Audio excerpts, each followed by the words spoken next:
San Francisco's picturesque fog, the Pacific Ocean's caress, partly reveals man's realized dream of his mighty Golden Gate Bridge.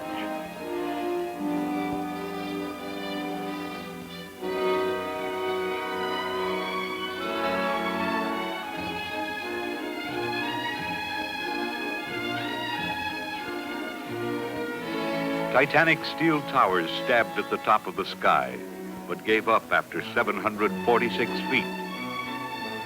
Between these towers, as spiders spin gossamer webs between twigs, man spun 80,000 miles of husky steel wire. Woven into 2 cables, it supports the 6-lane highway effectively linking peninsula-bound San Francisco with all trade outlets north of the Golden Gate. From the top of the South Tower, cars appear as miniatures as they shuttle swiftly over the great span suspended 220 feet above the water.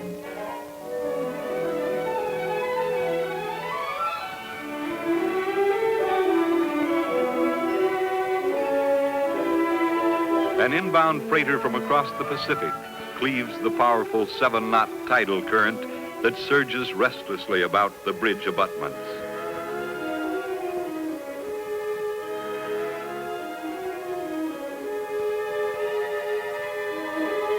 The man on the cable is 700 feet above the ship, to give you an idea how big everything is. And San Francisco forms a motion picture background for the great span between the towers. Outward bound for ports of the world, ships glide swiftly under the Great Bridge, where land traffic hung on skyhooks is a safe 200 feet above their tallest masts.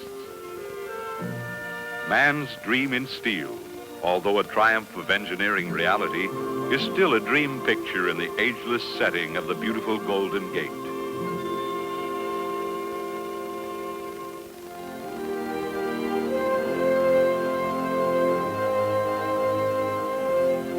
The surging waters of the mighty Columbia River are again tamed by this dam at the Dalles, Oregon. Water backed up by the great concrete and steel barrier forms a 25-mile-long lake, which has obliterated famed Sililo Falls, traditional fishing grounds of Northwest Indians. The many falls of Celilo have vanished forever under these placid waters, which have made ancient history of a more ancient industry. You see it here, filmed before the rocks and channels were engulfed. Indians fishing for the mighty salmon. No one knows when the red men first started fishing at this historic spot. Tribal legends tell that their forefathers fished here since forever. Under a treaty signed in 1885, Indians were granted rights to fish here perpetually. Perpetually proved to be too long a time. When Northwest power requirements made necessary the construction of the Dalles Dam, the treaty came to an end. Many ingeniously constructed scaffolds, platforms, and ramps were built on the rocks, as well as overhead tramways to get the salmon to shore. Each fall, the Northwest tribes that held fishing rights gathered at Celilo in excited anticipation of their annual salmon harvest, as the big fish head upriver to spawn.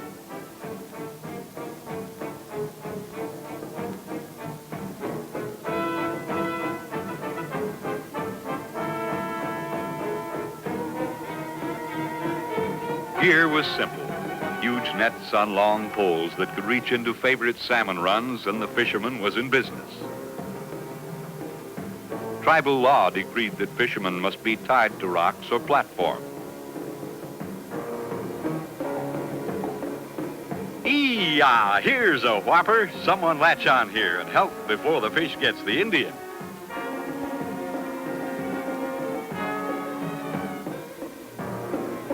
These big Chinooks sometimes weighed as high as 50 pounds.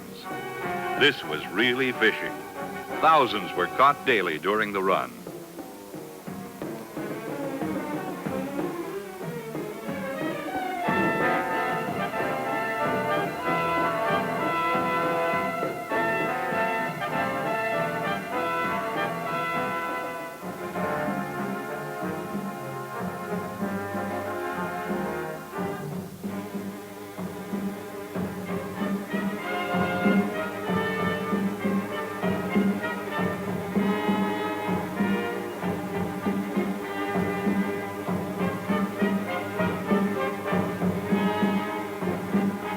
They're so strong and slippery that it took a sharp blow on the head to subdue them so they could be handled.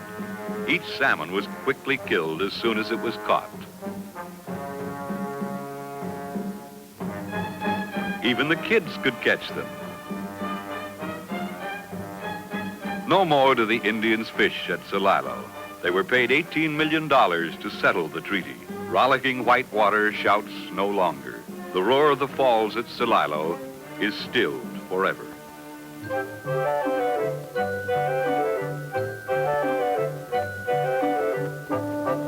Horses help make a new winter sport at Ketchum, Idaho, gateway to famous Sun Valley.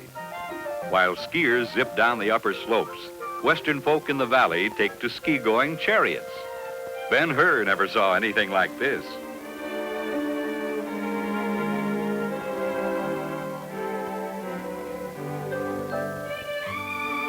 Plenty of horsepower up front, too.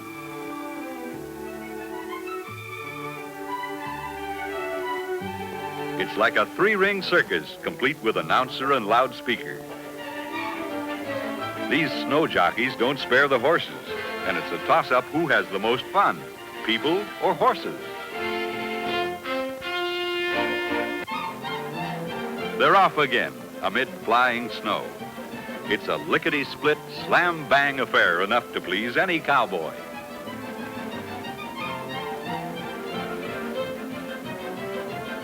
Yep, this is a race too, but something's wrong. Our second man is trying this race on the seat of his pants, but he's still driving. Iron Pants gets another chance. Riding the seat of your pants doesn't count. You have to ride in the chariot to win a trophy like this.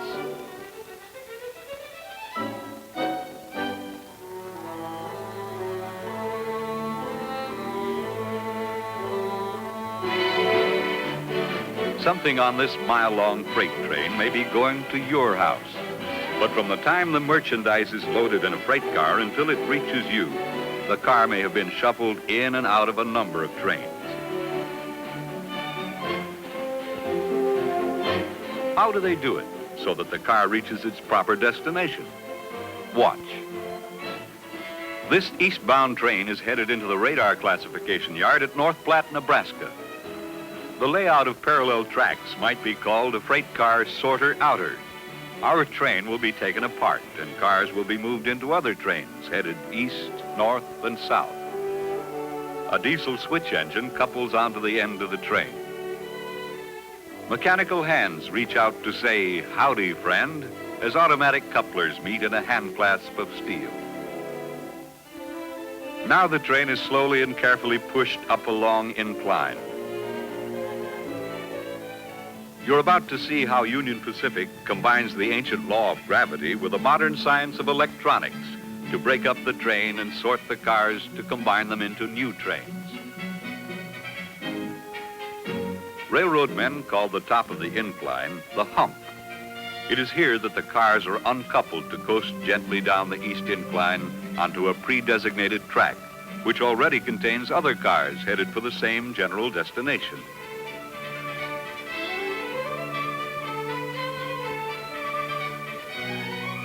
All controls governing the operation are handled from the tower.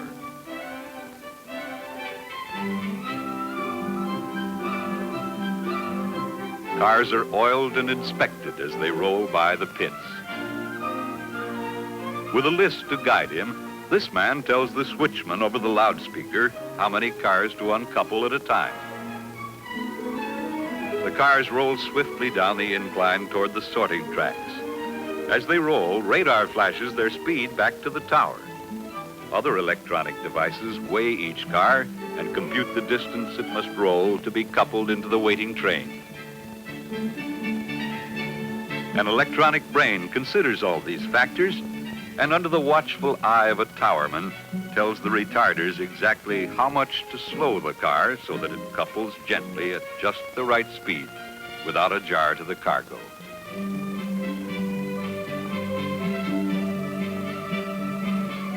Yes, modern railroading is increasingly using modern science to build efficient surface transportation in a modern age.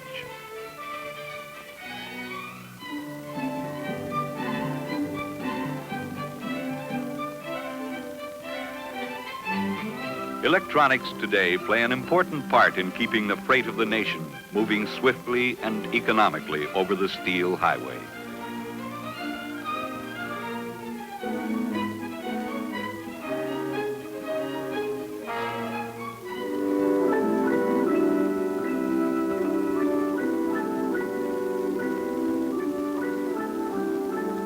This exquisite 125-year-old juniper is called a bonsai tree. Originally developed by the Chinese, bonsai is an art practiced for over 900 years by skilled Japanese horticulturists. Each bonsai tree is unusual because of the fact that the tree spends its entire lifespan, which may be several centuries, growing in a shallow vessel with a limited amount of soil. Each bonsai tree has different characteristics and must be pruned accordingly. One of the leading exponents of the art of bonsai is Mr. Omi of San Francisco.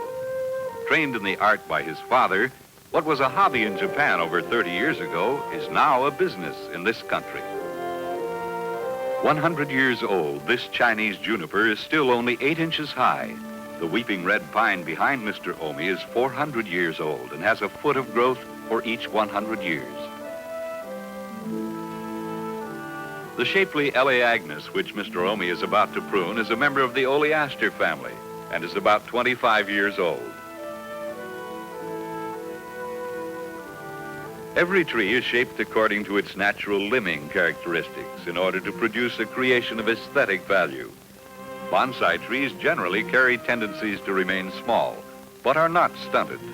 They receive careful attention and are removed from the pots every few years so that the roots may be pruned before replacing them in the shallow dish. Yes, bonsai is really an art. To produce an eye-appealing miniature tree like this takes years of training and practice. This tree is only one of over 1,000 in the Omi collection. And as the years go by, the trees increase in value. It's an ancient art with modern appeal.